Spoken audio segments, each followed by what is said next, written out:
అత్తగారి కథలు పార్ట్ 17 తల్లి భార్యల్లో ఎవరి స్థానం ఎక్కడా రచన ఎల్వి జయగారు తల్లి భార్యల్లో ఎవరి స్థానం ఎక్కడా అని చాలామంది మగవాళ్లకి వచ్చే ప్రశ్న సమర్థ్కి కూడా ఎదురయ్యింది. ఎంబీఏ చదువుకున్న సమర్థ్ ఇంజనీరింగ్ చదివి ఉద్యోగం చేస్తున్న అమ్మాయిని పెళ్లి చేసుకున్నాడు. కాని సమర్థ్ వాళ్లమ్మ రాధ సమర్థ్ కోరుకున్నలాంటి కోడలు వస్తే తన స్థానాన్ని ఆక్రమిస్తుందని, తన విలువ తగ్గిపోతుందని భయపడింది. డిగ్రీ చేసి ఇంటిపట్టున ఉండి ఇంటి పనులు చేసుకునే అమ్మాయి కోడలిగా వస్తే చాలనుకుంది.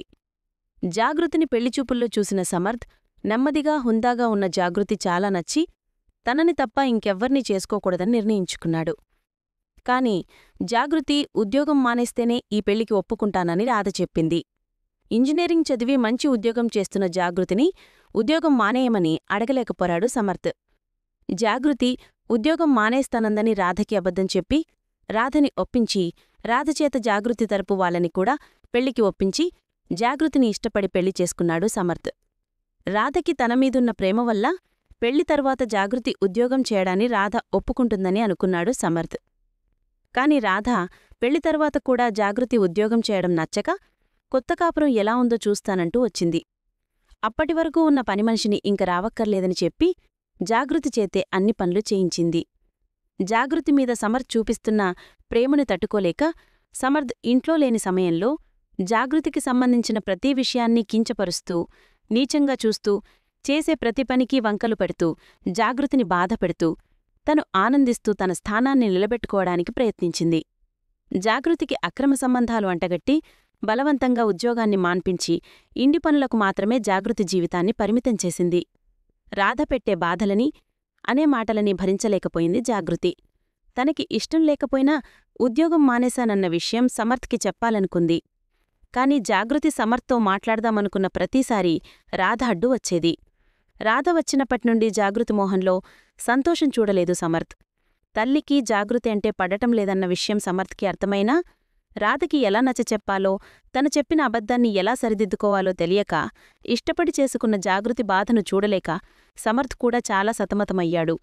ఒకరోజు టీవీలో వస్తున్న శ్రీ వెంకటేశ్వర మహత్యం సినిమాని చూస్తోంది రాధ.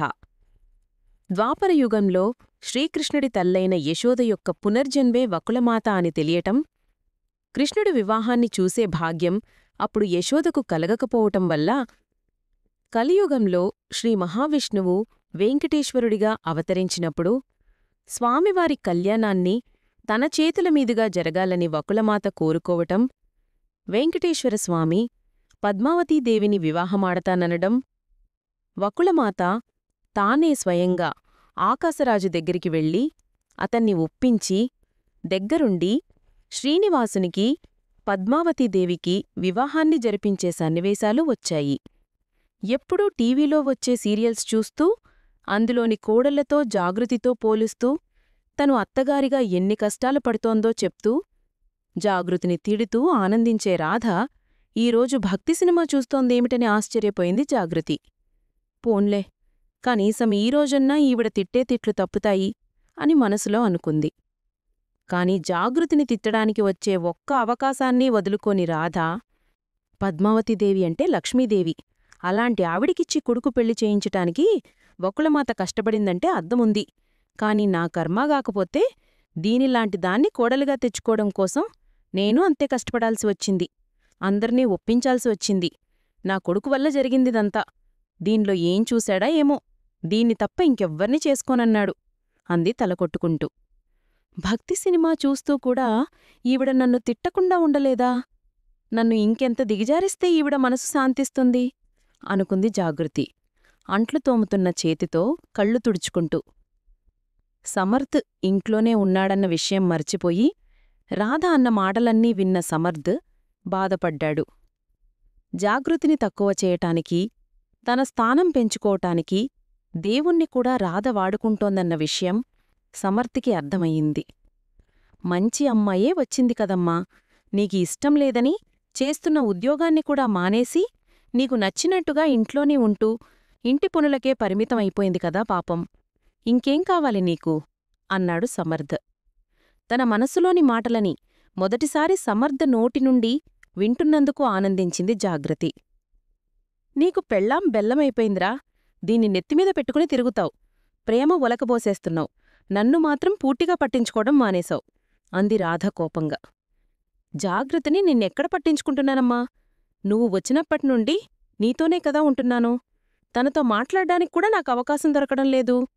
అంతా నీ ఇష్టప్రకారమే కదా జరుగుతోంది. ఇంకెందుకు కోపం?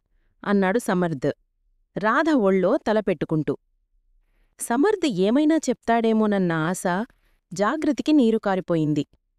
సమర్థ్ మాటలకి రాధ శాంతించి మిగిలిన సినిమా చూసింది. వెంకటేశ్వర స్వామివారు తనకు తల్లిపైనున్న ప్రేమకు, ఆమె తనకు చేసిన సేవలకు గుర్తుగా తన మూలవిరాట్టుకు అలంకరించే భారీ దండలలో ఒకదానిని వకుళమాత పేరుగా వకుళమాల అని పిలవాలని, అది ఎప్పుడూ తన హృదయానికి దగ్గరగా ధరిస్తానని చెప్తున్న సన్నివేశం వచ్చింది.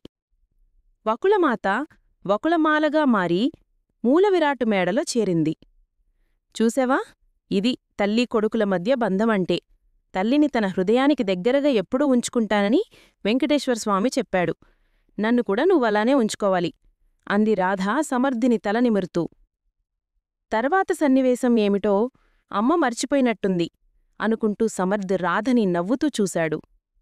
తర్వాత సన్నివేశంలో స్వామివారు శ్రీదేవి భూదేవిలిద్దరికీ తన హృదయంలో స్థానాన్ని కల్పిస్తున్నానని చెప్పి ఇద్దరినీ దగ్గరగా తీసుకున్నారు. దానికి గుర్తుగా శ్రీదేవి భూదేవిలిద్దరూ మూలవిరాటు ఛాతీమీద ఇరువైపులా వెలిశారు. ఇదే సమయం. ఏ ముళ్ళునో ఆ ముళ్ళుతోనే తీయాలి అనుకున్న సమర్థు, అమ్మా, నేను కూడా స్వామివారిలాగే నిన్ను గుండెలమీదే ఉంచుకుంటానమ్మా అన్నాడు రాధతో. రాధ మనస్సు సంతోషంతో ఉప్పొంగిపోయింది. చూడు, నేనే గలిచాను అన్నట్టు జాగృతిని చూసింది. అలాగే శ్రీదేవి భూదేవుల్ని స్వామివారు గుండెల్లో పెట్టుకున్నట్టు నేను కూడా జాగృతిని గుండెల్లో పెట్టుకుంటాను. ఈ సినిమా ద్వారా నాకు నువ్వు ఏమి నేర్పాలనుకున్నావో పూర్తిగా అర్థమైంది. థాంక్స్ అమ్మా అన్నాడు సమర్థ్ రాధ చేతులు పట్టుకుంటూ. నిర్గంతం పోయింది రాధ.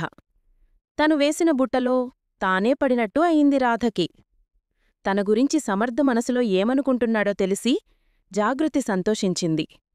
ఎలా అయితేనేమి, అత్తగారు నన్ను ఏ రకంగా బాధలు పెడుతోందో నేను చెప్పలేకపోయినా సమర్థ తెలుసుకున్నారు.